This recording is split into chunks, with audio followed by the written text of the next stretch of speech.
Welcome to This is Social Work. I'm Philippa, Social Work England's Regional Engagement Lead for the South West of England. In this series, we're focusing on the professional standards, the 6 standards that social workers must know, understand and be able to do as part of their role. The professional standards are specialist to the social work profession and apply to social workers in all roles and settings across England. In this episode, we're focusing on Standard 6, Promote Ethical Practice and Report Concerns. We're joined by Principal Social Worker and Chief Social Worker for Adults, Fran and Leddra, and Julie Stevens, Principal Social Worker for Adults, as they discuss the professional standards and their practice as a social worker. We also discuss their knowledge of responding to concerns raised by those who may be accessing care and support services, and the ways in which social workers and those we work with can be best supported to resolve issues at a local level. We hope you enjoy this episode. Hi, welcome everybody. I'm really pleased to join you today to talk about Professional Standard 6, and I'm joined by a couple of people that are going to introduce themselves. So welcome Fran and welcome Julie. Fran, do you want to introduce yourself first? Hi, I'm Fran Leddra. I'm the Chief Social Worker at the Department of Health and Social Care. Thanks, Fran. Thanks for being with us today. And Julie. Hello, my name's Julie Stevens. I work for Nottingham City Council. I'm the team manager for our Quality Assurance and Workforce Development team, and I'm also the Principal Social Worker for Adults. Fabulous, thank you. So we're here to talk today about Professional Standard 6, which is Promote Ethical Practice and Report Concerns. At Social Work England, we've seen a significant increase in fitness to practice referrals, and the number we've received is higher than initially projected. Most of our referrals, I think over 70%, come from members of the public. And by members of the public, we mean people who've had a social worker themselves or have a family member who've had contact with a social worker. Most of the concerns seem to relate to children and family social workers. And we're currently closing around 40% of cases at triage. So this would suggest to us that the concerns are either not meeting our criteria or could be addressed locally, either through employers' complaints procedures or staff support or development. The regional engagement team, of which I'm part of, work alongside the fitness to practice team in a number of ways. We're currently running some fitness to practice workshops for employers, which look at when and what to refer. We quality assure and review fitness to practice decisions. And more recently, we've been supporting the triage team acting as professional advisors to consider the concerns raised with us. Much of what we see seems to relate to poor practice, and in particular, poor communication. I just wondered whether, in light of kind of the increase in referrals that we're having, do you have any thoughts about why we might be receiving a higher number of referrals than previously kind of anticipated? What are your thoughts, Fran? Thank you. I mean, that's in some ways not surprising, given, I suppose, the very difficult year that we've had. And I suppose we can't really discuss this without the context of the last year and us being in a pandemic. But of course, it's concerning. In some ways, you want the public, don't you, to be able to reach out to Social Work England and to be able to say when they think things aren't right. In other ways, you're the fact that 40% of those were actually triaged at that point as not being appropriate to take forward with Social Work England tends to indicate that there's something else possibly in this last year, or we need to look at trends as we go forward. Something else has been taking place, and possibly that is around local complaints procedures and local responsiveness, possibly during the pandemic. I mean, we know from a BBC report last year that 60% of disabled people said that they felt that their care and support had been reduced and that they weren't getting what they need. Day care centres were closed, normal community touch points were closed. Social workers were still out there on the front line doing visits, but some things had to go online. And we just know generally that was an incredibly tough and unprecedented time, not just for the workforce, but for the people who have receiving care and support to have to step up and do so much more for their families and their loved ones during that period of time. So it would be really interesting to compare the figures again over the next coming couple of years to see whether that is an anomaly or whether or not that is something which, is a continued trend, in which case I think, we'd really need to ask ourselves the questions that are local complaint systems responsive enough to when people have concerns. And of course, Philippa, 60% of those presumably did have gone forward, which again would be really good to see on what kind of grounds and what kind of some of the issues are. Is there any kind of common themes as to what people are reporting on? It's worth us thinking what ethical practice is. It's about that respect, that inherent kind of dignity and worth of a person that the social worker brings to their work, and social workers are there to treat every person in a caring and respectful fashion, mindful of their individual cultures, their ethnic diversity, and of course we're there also to promote people's self-determination. So when that falls short and people feel the need to raise a concern, then absolutely that must be taken seriously, and we have to learn from that.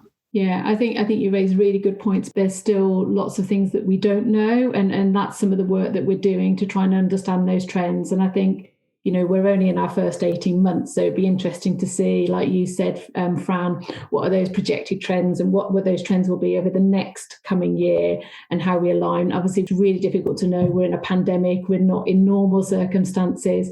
I think you raise a really good point about kind of ethical practice, and I think it's interesting that we have a higher proportion of referrals that relate to children and families social workers. You both work in adults. My background is children and families.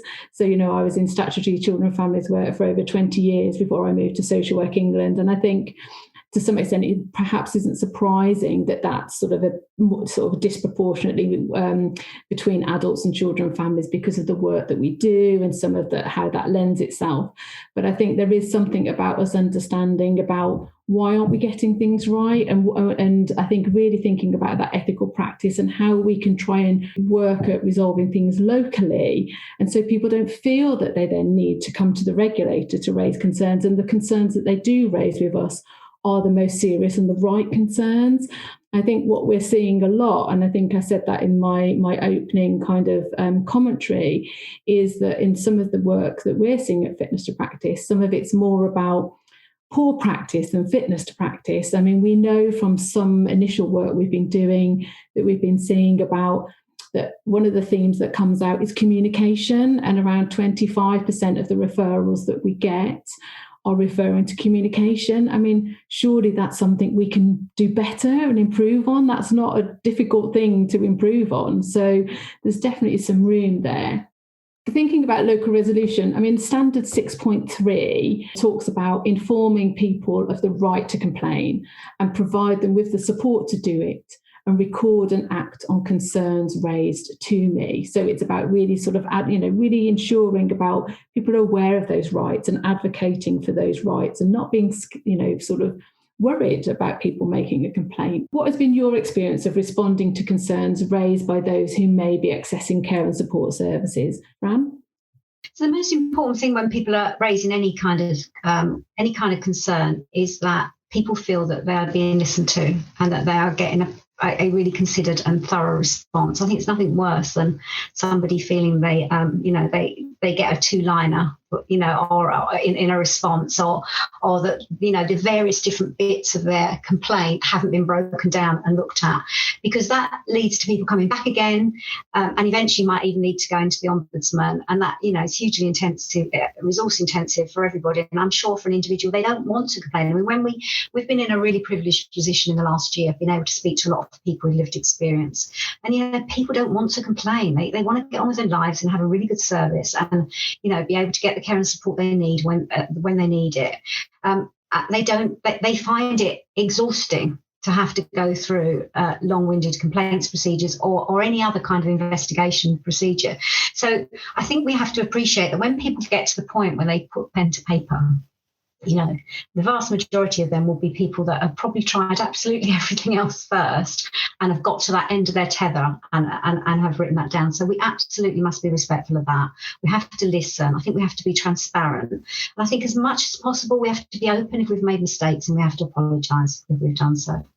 I think I'd completely agree with all of that, Fran. And I think for me, there's something about us trying really, really hard, like you say, to be very open and transparent with people from the very beginning, and trying to deal with any kind of sense that somebody's dissatisfied with what's happening or is unhappy, trying to deal with that at the earliest possible opportunity, really, so you prevent the person getting to the point where they feel that they've got to complain.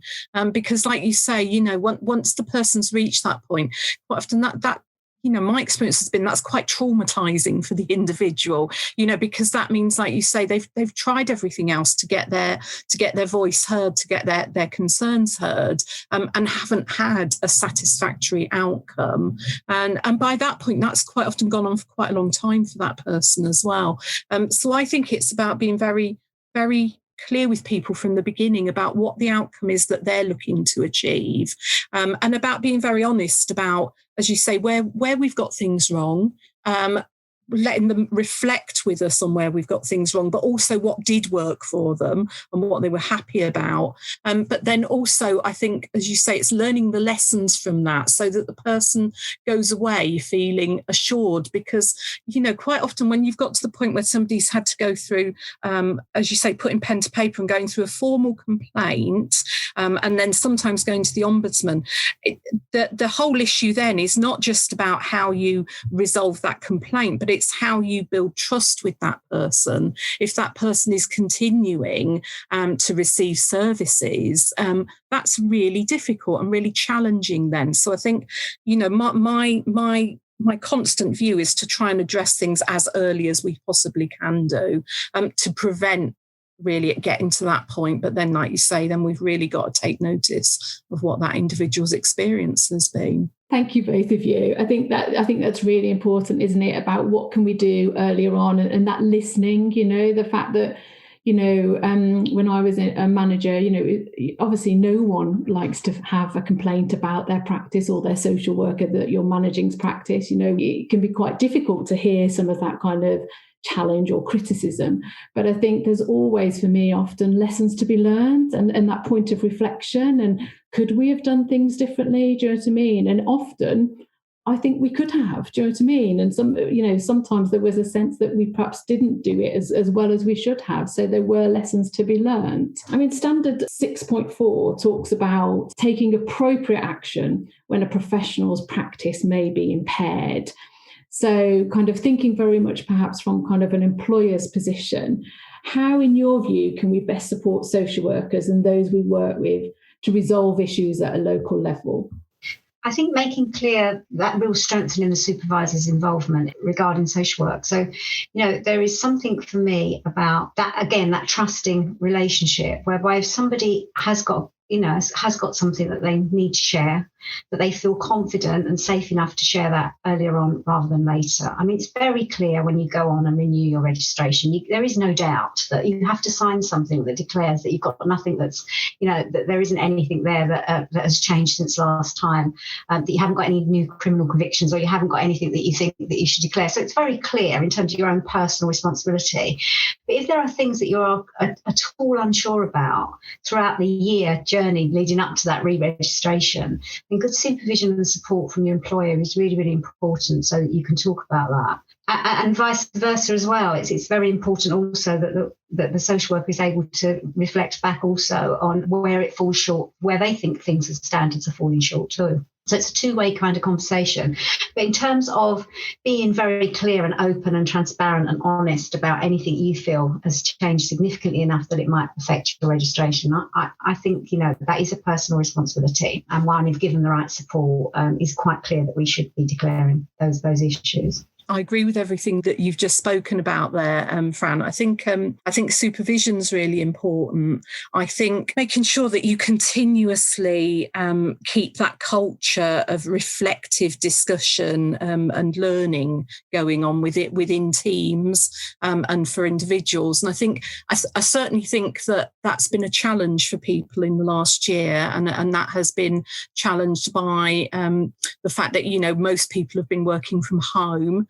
and it's much more difficult to have some of those conversations that you would have had when you were sat next to somebody in an office environment and things. But I think that's really important, that you have that reflective practice. And I think, as for social workers, it's that encouragement that about not being punitive towards people, but that idea that you're constantly learning, you're constantly reflecting, and you can always think about, even when things have gone really well, you can always think about how things could be better. And I think as well, one of the things that I was thinking about with that is it's about ensuring as well that you have that clarity for the people that we're working with around what you can achieve as an outcome for that individual. So, talking to that person about what it is that they want when they're first having contact with adult social care. But then, like we've talked about, and I think it's been mentioned several times now, that transparency and honesty about what can be achieved, what the potential issues and difficulties might be for achieving what that individual wants. So you already start up that conversation from the beginning, really, of acting with integrity and honesty with the individual. And I think you're completely right about the fact that that there is no way that people cannot understand their responsibilities for reporting if there's any concerns about their practice, because it is absolutely clear. And I think that, that's something, again, as well, which supervisors and team managers are also very, very clear about. But yeah, for me, it's about making sure that we have that culture of open learning with people all the time and reflection, because nobody gets it right all of the time. There isn't a social worker out there who's, gets absolutely everything right, perfect every single time. There's so many different factors, isn't there, that happen when we're working with people that you need to constantly always be mindful of. And just to add, really, that standard 6 and 6.7 isn't just looking at where some responsibility of something that's happened criminally throughout that year or whatever. This is very much about physical and mental health issues as well. And that includes those caused by stress, of course. And what we know is that social workers have had an absolutely awful, stressful year. And many will be coming out of the pandemic needing a lot of support. So making sure that support is available so that people don't get to the breaking point where in any way this impairs their practice is absolutely essential. I think that's really important. But I think the emphasis on good supervision can't be underestimated here, can it? Good supervision would be where, between you and the manager, there would be those conversations about your practice. It should be that conversation where if there's any kind of concern about your practice, it's absolutely being discussed at supervision. So nothing should come as a surprise to a social worker in some respects. And it's about that relationship, isn't it? And also, if we're able to kind of uphold the professional standards that I think that we all sign up to as registered social workers, if we're adhering to those, in many ways, you're practicing in the way that you should be, and that need for someone to complain about your practice should be lessened to some extent, and about how we try and reduce the kind of risk of things being escalated to the regulator is absolutely about making sure that any concerns around practice are dealt with in a really timely way at that kind of supervisor level. Do you, as both of you in your roles as principal social workers, and in particular, Fran, maybe in that having that fortuitous oversight in your chief social worker role, how do you see that being played out, in practice, really? Do you see that things are being picked up and dealt with? We've heard of some really good local initiatives. And also, of course, there's a lot of national support as well. If you go on the DHSC website, you can find a huge amount of support. You can reach out if you're suffering from stress. Or people are talking about that kind of secondary trauma that some social workers may well be experiencing. Some local authorities are putting on their own sessions for staff specifically. Most local authorities will have things in place for people, like employer assistance programs. We've got to also be very mindful of the fact lots of social workers work independently. They work in other sectors. It's a bit about them reaching out should they need it. So for those independent social workers that are possibly struggling at any point, then we just say, do reach out either to your professional registrar or maybe to somebody locally that or to a peer, to sort of say that you're you're struggling a bit, because there is plenty of help and support out there if you need it at the moment. And I think there's been some excellent practice across the country in terms of trying to support social workers going forward. And it's something that we are talking about at the Chief Social Work Office, about how we might do something more nationally about this. And we certainly had discussions with BASWA about that too. Yeah, what about you, Julie?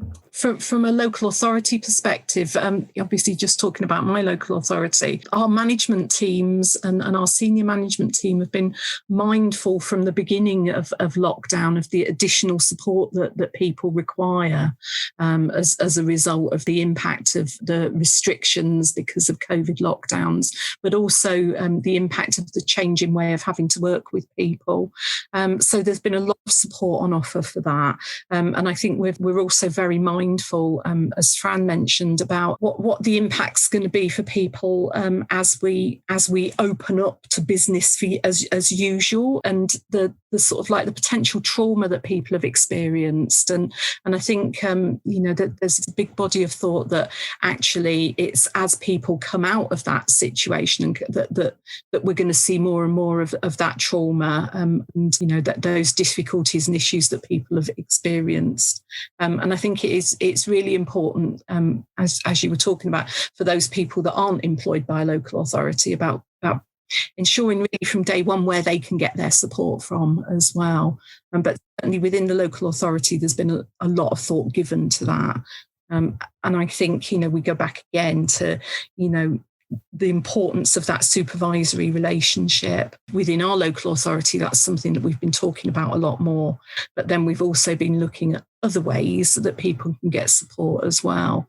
Thanks, Julie. Thanks, Fran. It's really important, isn't it, that we know the sector has experienced a really challenging time, not only in people's professional lives, but also personally. They've been working from home. Some have had caring responsibilities, children being not at school, work, home teaching, lots of other kind of challenges that have been there for the sector. I know that some people may have anxiety talking about how that's affected them and worry that may, does that have a fitness to practice sort of kind of impact for them? And I think, social working are really clear that in terms of, any health concerns, as it's about accessing support and that health being managed. So it's really important, therefore, that, wherever you're working, however you're practicing, whether it's in the statutory sector independently or the third sector or in academia, that you are able to have that insight and recognise that you may be struggling at that time and you can access that support, and that you've got strategies in place to support you. And that then doesn't lend itself to being a fitness to practice concern. The concerns are when that support is not forthcoming, or you're not talking about needing that support, and your situation may kind of escalate or deteriorate. And we wouldn't want anyone to feel that they're in that position. Moving on to sort of standard 6.6, which kind of feeds into some of what you've already been saying, Fran, is about declaring to the appropriate authority in Social Work England anything that might affect my ability to do my job competently or may affect my fitness to practice, or if I'm subject to criminal proceedings or a regulatory finding is made against me anywhere in the world. I mean, you've already covered it really a little bit, Fran, but, as social workers, we must make safe and effective practice declarations when we apply to the register, and restore our registration or renew our registration. And as registered social workers, we're expected to meet and uphold the professional standards. And obviously, we must notify the regulator of anything that may affect our ability to practice safely and effectively. How do you ensure you're meeting the professional standards in your practice as social workers? I think one of the things that's really useful is keeping up with your CPD recording, because I think if you're keeping up with that, you're reflecting on the work that you're doing. And I think it's a constant reminder then about what the standards are. So I think that's one way of doing that. So I think, I think some of us are a bit lastminute.com, aren't we, with stuff? But I think trying to kind of give that consistent message about actually, if you do it regularly, it's another way of reflecting, and it's another way of thinking about those standards all the time. I think it's important that within authorities as well, that we have a culture of ethical practice as well, so that you're working within that dynamic where you're constantly thinking about ethical dilemmas, practice, decision making and things. So I think, we've talked about it a lot already, because it's a circle, isn't it, that you're constantly going through, and a cycle of that supervision, that reflective discussion. But I think also having a constant kind of open discussion and a learning culture, where people don't feel that there's a culture of blame happening to them. So ensuring as managers and as supervisors that we're making sure that people do feel that they can have those open discussions, that there is a safe space to say things, and to say them in a way where they're not constantly concerned about how that's going to be received. So that supervision and those sort of like peer supports as well. So yeah, but I would say to people that regular CPD recording is a big help, because it just constantly refreshes you. I would agree with everything that Julie said about the CPD recording. I also think it's not just about what we record in terms of our formal CPD. I think it's about our constant reflection. And as well as this role, I'm still a principal social worker and a head of adult social care at Thurrock Council. And I'm still very mindful of practice, and I'm very mindful also that every now and again I want to do a bit of practice myself, and I do still do some direct social work practice alongside the teams. And actually, I think really importantly, it's a bit about also doing that peer support and constantly reflecting off of other people in terms of that kind of peer challenge sometimes. I love having students. I always think students always come in, and our newly qualified social workers as well. They come in so fresh from that learning and so fresh from the standards, and can kind of really challenge us and sort of say, well, why are you doing that like that? Why are we not doing it the way we've just learned that it should be done? Because we can fall into bad habits. And so I think that whole learning culture within an organisation is really, really important. And I would say leaders have a really strong part to play in that, and making sure, and our principal social workers up and down the country, I know, excel at this, in making sure that that real kind of discussion, reflection is going on within the local authorities, so that everybody's continually learning. But just to say that has again been a huge challenge the last year. There's no doubt about it. We are hearing people saying that even their student experiences have been obviously very, very different, and our practice educators have been struggling, but really stepping up to do the absolutely best that they can in those circumstances. So I always say, shout about what you're really good at, but be really honest and take responsibility when you get things wrong. Thanks both. Yeah, I think I would echo what both of you said in terms of, for me, the opportunity to reflect. I think I'm always learning as a social worker, and sort of having that kind of time. I think being able to kind of sort of make time, which I know I'm not, a frontline social worker anymore. So I appreciate my time is used differently, and people are under huge pressure. But actually, I wouldn't be the social worker I was if I wasn't reading, if I wasn't having conversations with my peers, if I wasn't sometimes getting things wrong and reflecting and making, ensuring that I was doing things better. And I think in terms of sort of ensuring that I'm kind of adhering to those professional standards, it's checking, isn't it? And I mean, also getting that feedback. I think hearing and listening to people with lived experience and hearing from them about their experience, and ensuring that we're hearing that, listening and responding to it, is absolutely the way that we can ensure that we're meeting the professional standards.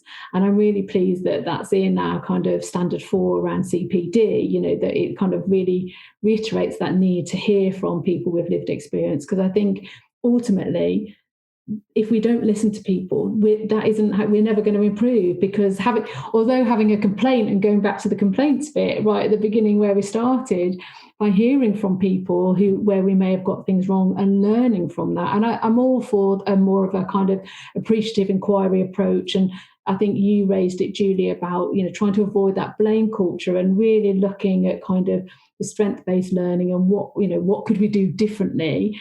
I think that's really positive in ensuring that we are then adhering to our professional standards. I think the past year has been a challenge about ethical practice, Fran, hasn't it? And I know it's brought in, the Department of Health and Social Care and principal social workers, put forward the kind of ethical framework and some guidance for us as practitioners.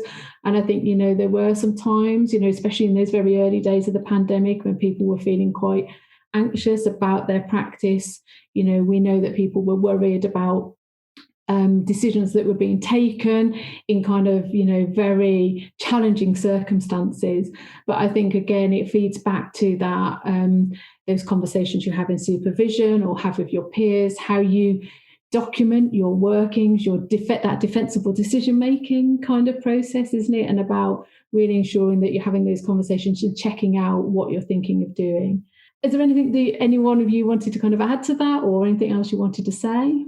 Just picking up on the point that Fran made around newly qualified social workers, and I think certainly our local universities in my area have already been raising that some of the newly qualified social workers that are going to be finishing university, that some of their no fault of anyone, but because of lockdown and because of the opportunities within their placements and the restricted opportunities, that people are going to be coming out of university potentially with gaps in their kind of learning and knowledge.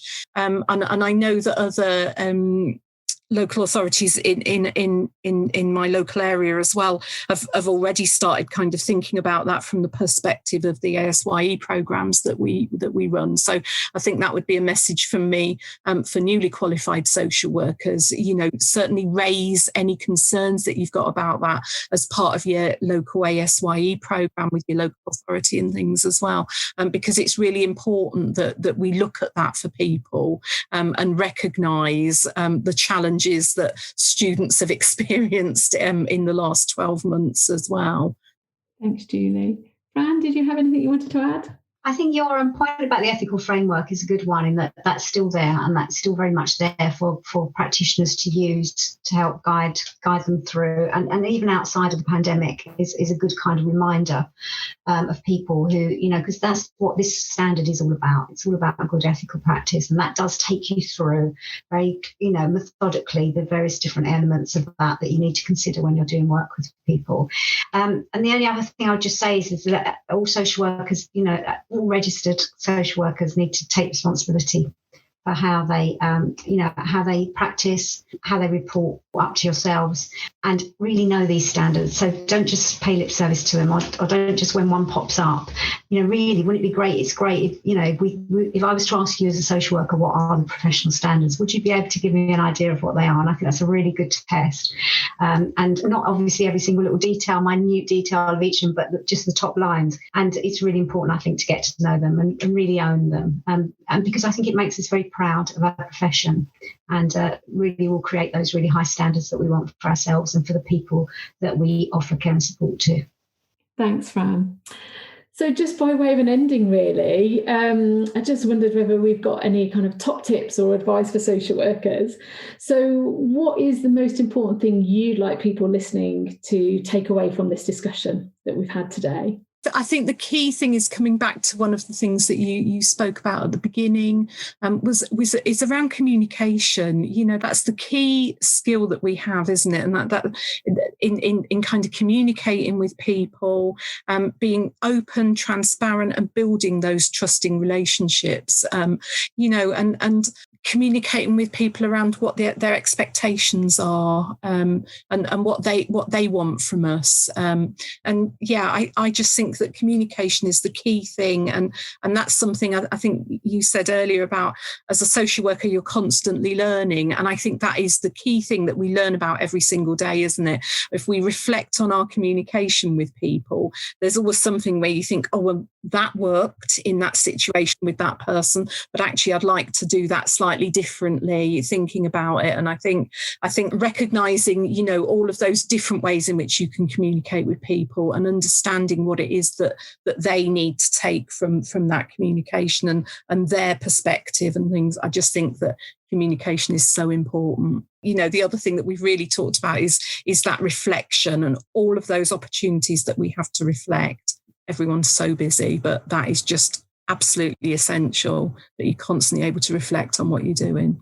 Yeah, I agree with that, Julie. And I think reflection, continual professional development, continual learning in the broader sense, having that confidence, but also having that consideration that when you need help and support, you go and get it, and that you are able to be very open and honest and transparent when you need to be. You know, social work isn't an easy job. It can be incredibly difficult, it can be incredibly challenging, but can be hugely rewarding. And every single day we see social workers up and down the country making a real difference to the lives of people and really having a huge impact and doing absolutely excellent work. So I think just hang on to the fact that, you know, we're very proud of our profession. We really want to give our best. And to do that, we really do need to ensure that we continually professionally develop. We remain as a registered professionals in the absolute proper sense of the word, in that we understand what those principles are and we understand what those standards are, and we make sure as much as we can that we can always, you know, really adhere to them and be able to confidently say that we are very good social workers. What a great point to end on. Thank you so much, both of you. Thanks, Julie. Thanks, Fran. Thanks again to Fran and Julie for joining us and sharing their experiences and understanding of Standard 6. We hope you've enjoyed listening and that you've been able to take away something from the variety of topics covered that will help to inform and improve your own practice. If you enjoyed the discussion and would like to continue the conversation with us, you can follow us on Twitter and LinkedIn using the hashtag ThisIsSocialWorkPod to share your thoughts. You can also visit our website socialworkengland.org.uk to find out more about the professional standards and the social work profession. Thanks again and see you soon.